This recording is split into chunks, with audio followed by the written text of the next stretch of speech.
Finally, a reason to smile and a reason to live has dawned to Ugandans as the US Senate, as President Yoweri Kaguta Museveni and his son, who is the general, there is Muhoozi, to resign. Tension brew in Uganda as US got orders Museveni to do this with immediate effect. He is to resign with an immediate effect. And this follows up after the general elections that were marred with malpractices and illegal and undemocratic activities.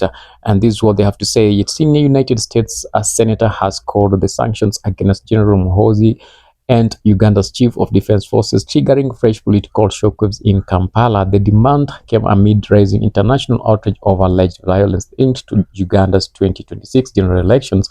The U.S. Senate Foreign Relations Committee Chair Jim Rich urged President Donald Trump to impose targeted sanctions and review security cooperations with Uganda. That is U.S. security cooperations with Uganda. Yes, the general elections that were held, that is in January 2026, were marred with a lot of undemocratic actions. And the son to Yoweri Kaguta Museveni himself, that Muhoozi, who is the general, came in and said that they have only killed 22. That is a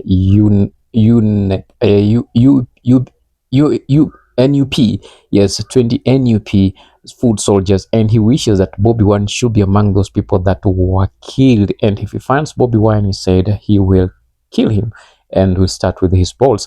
That is what he wrote on his social media accounts, and that sent shockwaves and outrage on the international bodies. They called for reports of violent raid on opposition leader Bobby Wine's home by masked armed soldiers. Bobby Wine said his family members were assaulted and his wife, Babi Chagulanyi, isolated under unclear circumstances. The timing intensified pressure on Kampala as the incident occurred just hours after its statement was released. The development has fueled claims that state security forces are being used to silence dissent. And Bobby Wine now requested that Uganda should go on the street and protest for their own future.